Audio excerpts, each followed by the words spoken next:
नमस्कार, स्वागत है आप सभी का CIET NCERT के लाइव फोन इन कार्यक्रम में। मैं हूं तन्वी खुराना। इस वक्त आप हमें देख रहे हैं ई-विद्या चैनल नंबर 9 पर। हिंदी की इस आज की कक्षा में हम जिस विषय पर बातचीत करने वाले हैं वो है उपभोक्तावाद की संस्कृति, जिसे लिखा है श्यामाचरण दुबे जी ने। और इस पाठ में आज हम क्या चर्चा करेंगे, इन लेखक के बारे में क्या जानना चाहेंगे। आप कोई भी सवाल है आपके पास इस विषय से जुड़े हुए तो हम तक ज़रूर पहुंचाइए। अगर आपने ये पाठ पढ़ा है, कुछ ऐसी चीज़ है जो आपको समझ नहीं आई, कुछ ऐसी चीज़ है जिसकी गहराई आप जानना चाहते हैं, तो हमसे ज़रूर पूछिए। नंबर है 8800044055 अगर आप हमें ईमेल करना चाहें तो ईमेल ID होगा dth.class9@ciet.nic.in। चलिए आपका परिचय करवाना चाहेंगे हमारे आज के मेहमान से। हमारे साथ हैं डॉक्टर नरेश कोहली। स्वागत है सर आपका। नमस्कार सभी को। नमस्कार सर हैं भाषा शिक्षा विभाग NCERT नई दिल्ली से, और सर हमें ढेर सारी जानकारी देंगे इस पाठ के बारे में, इस पाठ को पढ़कर भी सुनाएंगे। पर उससे पहले हम आपको बताना चाहेंगे, एक बेहद महत्वपूर्ण जानकारी देना चाहेंगे जो कि है इंडिया की G20 प्रेसिडेंसी से जुड़ी हुई। We are extremely proud of the fact that India assumed G20 presidency and would convene the G20 Leaders Summit for the first time in the country this year. A nation deeply committed to democracy and multilateralism, India's G20 presidency would be a watershed moment in her history as it seeks to play an important role by finding global pragmatic solutions for the well-being of all, and in doing so manifest its true spirit of Vasudhaiva Kutumbakam, or should I say the world is one family. तो चलिए इसी बात पे हम इस सूचना को यहीं पे रखते हैं और आज का ये जो विषय है हम उसे चर्चा करना शुरू करते हैं।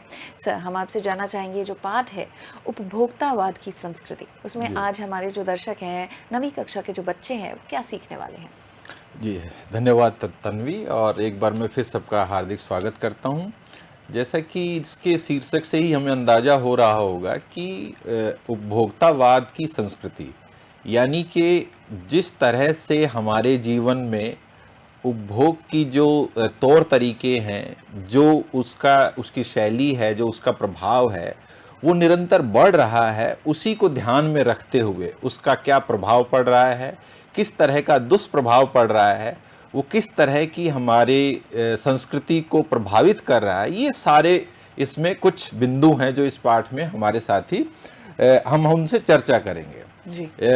इसके साथ साथ ये भी इसमें पाठ में ये कहा गया है कि इसका जो कहना चाहिए उपभोक्तावाद के क्या कारण हैं और इन कारण के पीछे हमारे जो इतिहास में क्या भूमिका है वो भी है एक हल्का सा आभास, और साथ ही साथ उसके परिणाम क्या हैं, इन सब के बारे में कुछ बिंदु हैं। और शायद जो पाठ की कहना चाहिए कि उसका जो आकार है उसमें उनकी ओर इसका इशारा भी है। जी जी सर, इसे किसने लिखा है? जैसे कि हमने बताया कि श्यामाचरण दुबे जी ने लिखा है, क्या आप लेखक के बारे में कुछ जानकारी देंगे? जी बिल्कुल, हम चाहेंगे कि देखिए इसको पहले शुरुआत करने से पहले, पाठ पे आने से पहले कि होता क्या है कि ये भी एक रोचक विषय होता है जब हम किसी कहिए कि पाठ की शुरुआत करते हैं तो उस रचनाकार के बारे में भी जानना बहुत अनिवार्य होता है। होता क्या है कि उस रचनाकार का जो पूरा लेखन है वो कहीं ना कहीं उससे प्रभावित होता है और वो उसमें एक तरह से हमें दिखाई भी देता है।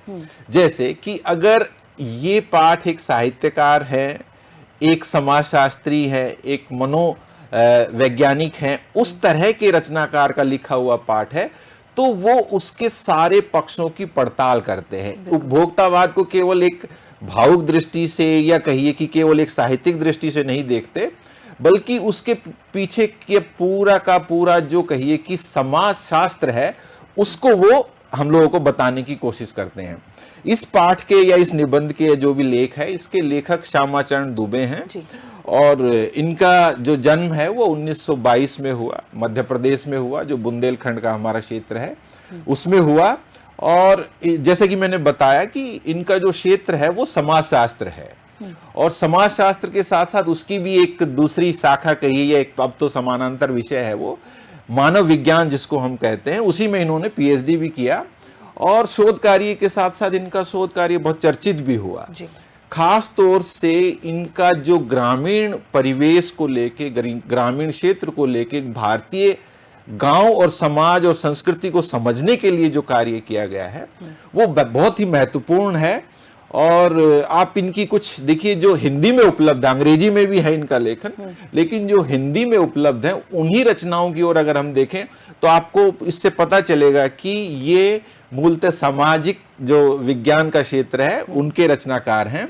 देखिए कुछ रचनाओं की मैं इसमें जो हमारे साथी देख पा रहे होंगे उनकी चर्चा की गई है कि एक किताब है उनकी, मानव और संस्कृति, परंपरा और इतिहास बोध, संस्कृति तथा शिक्षा, समाज और भविष्य, भारतीय ग्राम, जिसकी मैं चर्चा कर रहा था, ये उन पे शोध कार्य है, और संक्रमण की पीड़ा, विकास का समाजशास्त्र, समय और संस्कृति। ये उनकी कुछ जो हिंदी में उपलब्ध है अंग्रेजी के अलावा वो रचनाएं हैं। साथ ही साथ इन्होंने जो मध्य प्रदेश के जो जनजातीय क्षेत्र हैं और वहाँ की जो जनजातियां हैं उनके ऊपर भी शोध कार्य किया, और इसके साथ साथ वो विभिन्न जो शैक्षिक संस्थान जिसको हम कहते हैं, प्रोफेसर भी रहे और उनमें पढ़ाया भी, और साथ ही साथ जैसे कि जो उच्च शिक्षा के संस्थान थे उनमें इनका बहुत महत्वपूर्ण है समाजशास्त्रीय शोध के संदर्भ में।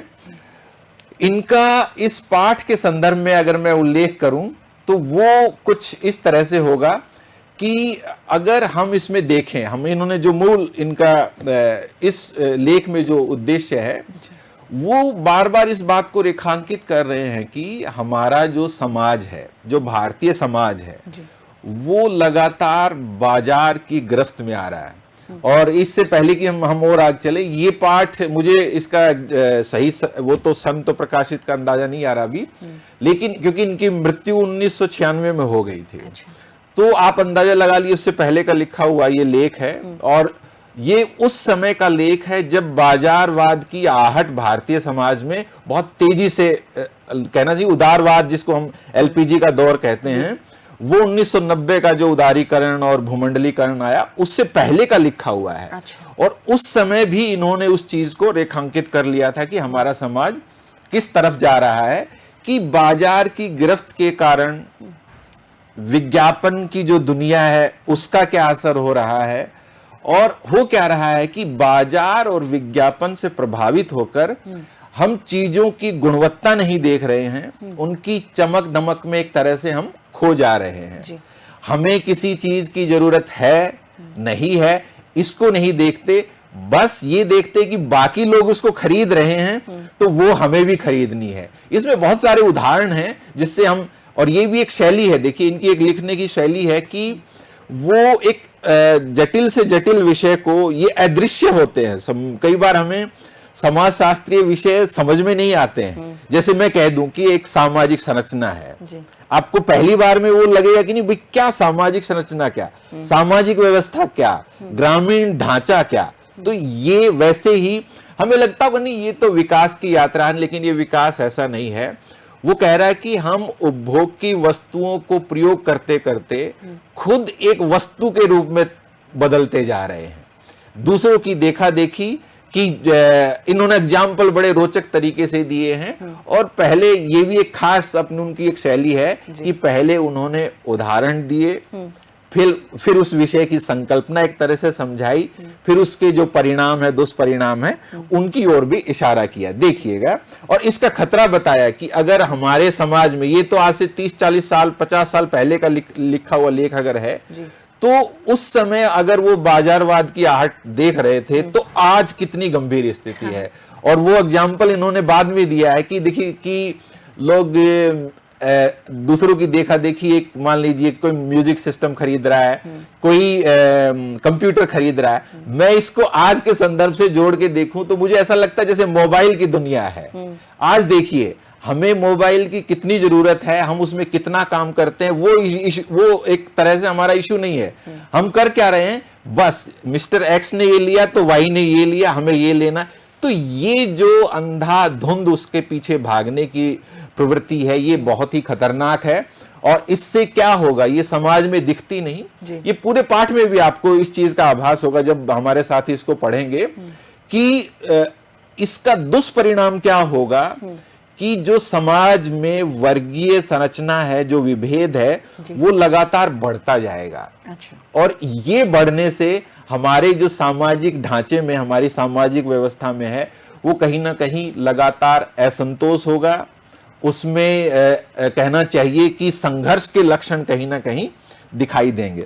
अब आइए देखिए आप इसमें कि वो उदाहरण कैसे देते हैं। पहले ये बता रहे हैं कि कहने को तो ऐसा लगातार कह रहे हैं, हमारी जीवन शैली है वो लगातार बदलती जा रही है, और यहां तक कि इतनी बदल गई है कि हमारी जो सुख की परिभाषा है कि आप सुखी कब हैं। अगर आपको ये कहे कि भाई आपके पास लेटेस्ट उसका फोन नहीं है, कि हम नाम नहीं ले सकते किसी भी कंपनी का, लेकिन अगर नहीं है तो आपको कहा जाता है कि नहीं, आप शायद वो नहीं। ये जो दिखावे की जो प्रवृत्ति है, ये आप सुखी तब हैं जब आप उनके सुख की डेफिनेशन में शामिल होते हैं, नहीं तो आपको एक लगातार वंचना की भावना, जिसको कहते हैं ना डिप्रीवेशन की भावना, आपको लगातार वो महसूस होगी। ये बाजार का असर है।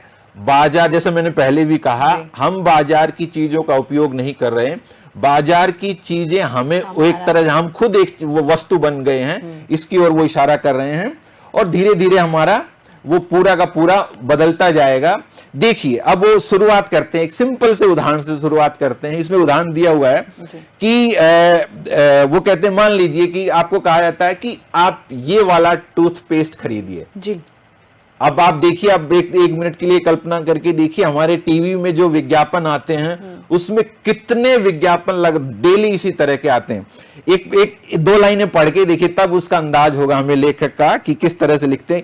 वो कहते हैं कि ये नहीं, अगर आप अपने दांत स्वस्थ चाहते हैं, चमकीले चाहते हैं, दुर्गंध मुक्त चाहते हैं, तो ये वाला पेस्ट खरीदिए, इसमें जादू है, इसमें मैजिक है।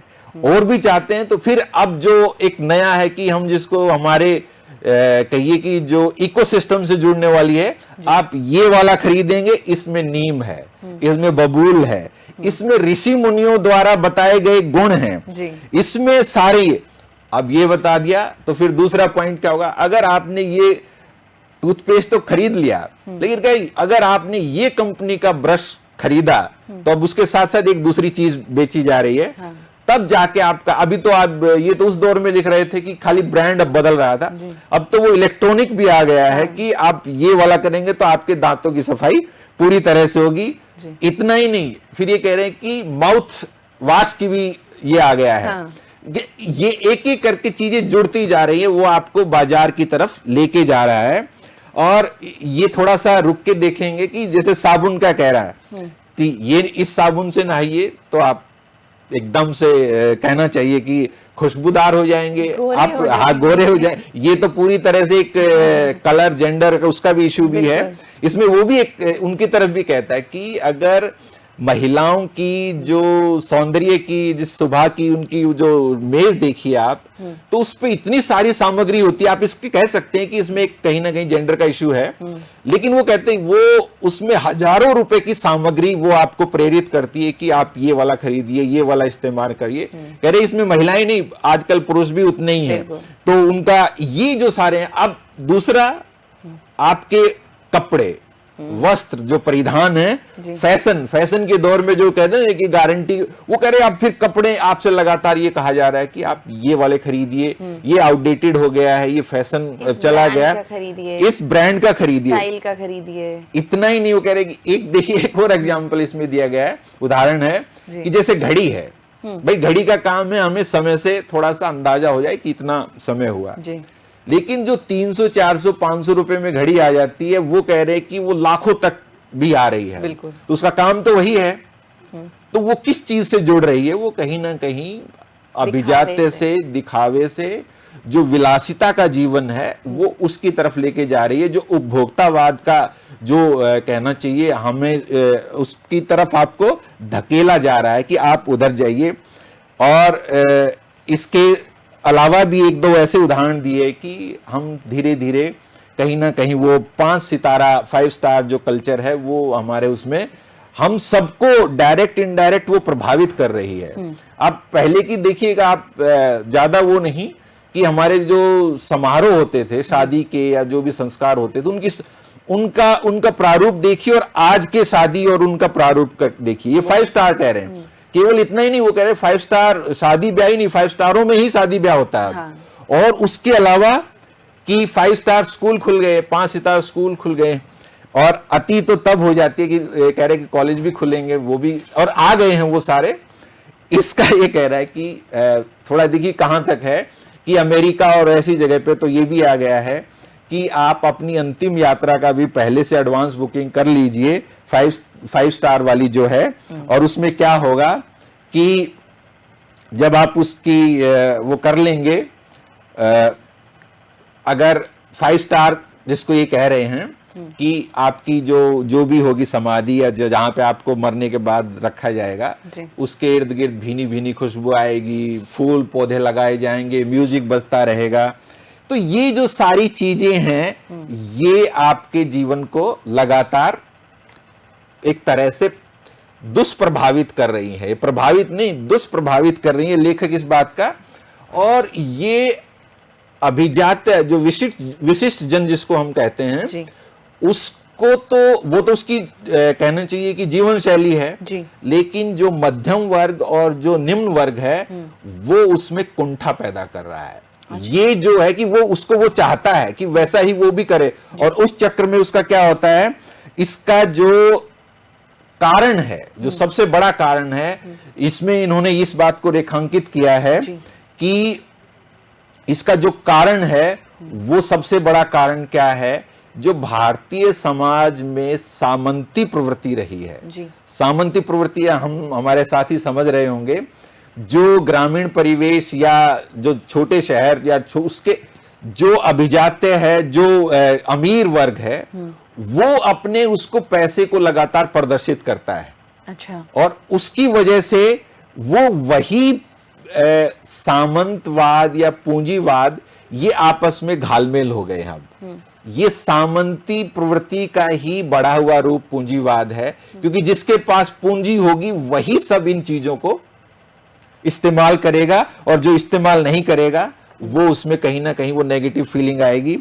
इससे हो क्या रहा है कि हमारे जो जीवन में केवल पश्चिमी संस्कृति का प्रभाव नहीं आ रहा। पहले हम लोग आर्थिक रूप से, राजनीतिक रूप से अगर उनके उपनिवेश थे, तो अब हम सांस्कृतिक रूप से गुलामी की तरफ चले गए हैं। और ये हम अपने दैनिक जीवन में देखते भी हैं। ये कोई आधुनिकता नहीं है, ये एक तरह की झूठी, जिसको कहते हैं छद्म, जिसको कहते हैं सूडो, ये वो वाली आधुनिकता है। और इससे हमें बचना चाहिए।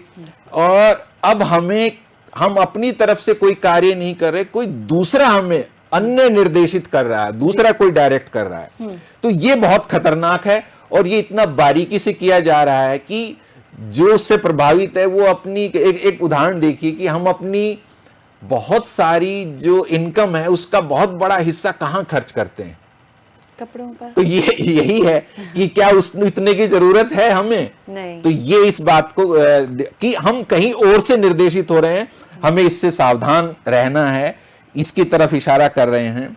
और अब इसका परिणाम क्या होगा, आखिरी उसमें ये बताना चाह रहे हैं, वो ये कहने की कोशिश कर रहे हैं कि एक जो पहला इसका दुष्परिणाम ये हो रहा है कि हमारे समाज में, हमारे देश में जो बहुत ही सीमित साधन है, एक कहा जाता ना कि प्रकृति के लिए, सबके लिए तो है, पर्याप्त तो है, लेकिन किसी के लालच के लिए नहीं है। हमारे पास इतने संसाधन हैं कि हम उसका अगर सही इस्तेमाल करें तो हमारे लिए वो ठीक ठाक हो सकता है। लेकिन अगर कोई व्यक्ति इतना ज्यादा इस्तेमाल करे तो वो भी कहां से आएगा। तो इसका लक्षण क्या होगा कि जो हमारे सीमित संसाधन हैं उनकी तरफ उसका घोर अपव्यय होगा, वो बुरी तरह से प्रभावित होंगे। और एक वाक्य है इसमें बड़ा एक तरह से मुझे बड़ा रोचक लगा, लिखा है कि जीवन की जो जीवन है हमारा, जो जीवन की गुणवत्ता आलू के चिप्स से नहीं सुधरती। अब आप इसी एक वाक्य से अंदाजा लगा लीजिए कि अगर कोई आलू के चिप्स खा के ये सोचे कि वो मॉडर्न हो गया है, तो वो उसकी परिभाषा में तो नहीं है, उसकी गुणवत्ता में तो नहीं है। इसी तरह से इन्होंने कोल्ड ड्रिंक के बारे में भी कहा है कि जो लगातार शीतल पे दिए जा रहे हैं वो भी, और ये पिज्जा बर्गर का भी उल्लेख है। अब क्या ये पाठ ही ऐसा है, ये हमारे जो किशोर साथी हैं, जो युवा साथी हैं, उनको ये बता रहा है ठीक है, आप कभी कभी आपका मन करता है तो वो जो समय की जरूरत है वो आप खाइए, लेकिन वो कहते हैं कि अल्टीमेटली है तो ये, देखिए उन्होंने उनका अनुवाद या मूल लेख है तो ये उन्होंने कहा है कि ये कूड़ा खाद्य है, जंक फूड जिसको हम कहते हैं, तो आप इसका अनुवाद तो यही होगा। तो पिज्जा बर्गर और आलू के चिप्स ये हमारी आधुनिकता का या सेहत का या गुणवत्ता का वो नहीं है। और जैसा पहले मैंने कहा था शुरुआत में कि शायद ये इसका लगातार प्राकृतिक संसाधनों का अगर दोहन होगा जो कि बहुत सीमित मात्रा में है, उसका असर पड़ेगा। इसके साथ साथ हमारी जो सामाजिक व्यवस्था है, जो सामाजिक ढांचा है, जो हमारा परिवेश है, जो हमारा वर्गीय ढांचा है, जो हमारा ग्रामीण परिवेश है, उसमें भी ये आप देखिए कि अगर कोई व्यक्ति चाहता है कि वो देखता है कि सामने वाले के पास ये है और पता नहीं कहां से आ रहा है, तो वो भी फिर उसी दिशा में सोचता है, चाहे वो सही हो चाहे गलत हो, और उसका परिणाम ये होता है कि वो कहीं ना कहीं गलत राह का भी इस्तेमाल करता है। और इतना ही नहीं, जो अमीर और गरीब के बीच की खाई है वो निरंतर हमें दिखलाई देगी और उसका परिणाम क्या होगा कि वो एक जिसको कहिए कि सामाजिक असंतोष और अशांति और संघर्ष की ओर भी ले जाएगा। एक दो बात और बस इसमें, फिर मैं चाहूंगा कि अगर कोई और हमारे साथी उस पर चर्चा करना चाहें तो वो ये कि अगर हमारे समाज में संघर्ष बढ़ेगा तो वो हमारी व्यवस्था के लिए ठीक नहीं है। इससे लगातार हो क्या रहा है कि व्यक्ति एक और इसकी तरफ से, ये सब समाजशास्त्रीय पहलू हैं कि हमारे समाज में लगातार जो व्यक्तिकता है जो वो हावी होती जा रही है। हर व्यक्ति केवल अपने बारे में सोच रहा है, उसकी एक बहुत कम सीमा है उसकी जो दूसरों के बारे में सोचता है, जिसको हम दो भारतीय परिवेश में पहले कहते थे कि एक स्वार्थ है और एक परमार्थ है जी। अब हम लगभग पूरी तरह से स्वार्थ पे ही केंद्रित हो गए हैं। परमार्थ हमारी पता नहीं किस तरह की कहां तक वो सीमा में आता है। और अगर यही इसी तरह से ये बाजारवाद और प्रदर्शन और उसका हमारी परंपराओं का, संस्कृति का अवमूल्यन होता रहा और हमारे साथी नवयुवक या जो अभी भी इस पाठ को पढ़ेंगे, लेख को पढ़ेंगे, समझेंगे, उस पर चर्चा करेंगे, टीवी की दुनिया है, बाजार की है, इंटरनेट की है, जिस यूट्यूब की है, ये इतनी सारी जो नए उसमें उपभोक्तावाद को पूरी तरह से केवल उसी से पैदा हुए हैं। ये आप देखेंगे कि कुछ चीजें तो केवल कहीं है ही नहीं, वो खाली केवल आपके वर्चुअल दुनिया में है, बिल्कुल उसको उसी से बिजनेस हो रहा है और उसमें आपको घसीटा जा रहा है, आप प्रभावित हो रहे हैं। तो ये जो सारी चीजें हैं, और इन्होंने इस लेख का अंत बड़ा महत्वपूर्ण एक छोटे से गांधी जी के उससे वक्तव्य से किया है। वो कहते हैं कि उसमें उनका वाक्य है कि हमें, गांधी जी ने जैसा कहा था कि हमें जो स्वस्थ सांस्कृतिक प्रभाव है, जो देश के हो चाहे विदेश के हो, कहीं से भी हो, हमें अपने खिड़की दरवाजे घरों के उनके लिए तो खुले रखने चाहिए, लेकिन हमें अपनी बुनियाद से जुड़े रहना चाहिए। हमें अपनी सांस्कृतिक सामाजिक जो जड़ें हैं उनसे जुड़ा रहना चाहिए। नहीं तो होगा क्या कि ये बाजार की आंधी जिसको कहते हैं, बाजारवाद की आंधी आपको कहां ले जाके छोड़ेगी आपको पता भी नहीं चलेगा। आप फिर वही अंत में मैं पहली वाली ही बात कहूंगा कि आप चीजों का इस्तेमाल करते करते, वस्तुओं का इस्तेमाल करते करते खुद एक व्यक्ति से, एक सामाजिक व्यक्ति से वस्तु में ढल जाएंगे, आपको पता ही नहीं चलेगा। इसलिए हमें उपयोग करना, उपयोगितावाद की जो कहना चाहिए संस्कृति या अपसंस्कृति है उससे बचना है। लगातार इस लेख में इस चीज को रेखांकित बिल्कुल मुझे लगता है जितने भी नवी कक्षा के जो बच्चे हैं और किसी भी कक्षा के जो बच्चे हैं, अगर इस पाठ को कोई पढ़ेगा तो उससे यही मतलब निकलेगा कि जो उपभोक्तावाद की संस्कृति है वो काफ़ी वक्त से बदलती आई है, पर हमें अपनी संस्कृति भी रखनी है और विदेशी जो उनका समाज है उसमें खो नहीं जाना। सर बेहद धन्यवाद आपका हमारे साथ आज जुड़ने के लिए, और धन्यवाद कहना चाहिए। धन्यवाद आपका। धन्यवाद सर। धन्यवाद करना चाहेंगे हम अपने सभी दर्शकों का भी हमारे साथ जुड़ने के लिए, हमारे साथ बातचीत करने के लिए। और इस कार्यक्रम को अगर आपने किसी भी कारणवश नहीं देखा है तो आप इसे देख सकते हैं एनसीईआरटी ऑफिशियल पर, थोड़ी देर में यहाँ पर अपलोड हो जाएगा। और अभी हम आपसे इजाज़त लेना चाहेंगे इस कार्यक्रम में, पर थोड़ी देर में हाजिर होंगे साइंस का एक कार्यक्रम लेके कक्षा 9 के सभी बच्चों के लिए, और जो टॉपिक होगा वो होगा एटॉमिक स्ट्रक्चर। तो जल्दी से हाजिर होते हैं, तब तक के लिए आप अपना ध्यान रखिए और ई विद्या चैनल्स देखते रहिए। नमस्कार।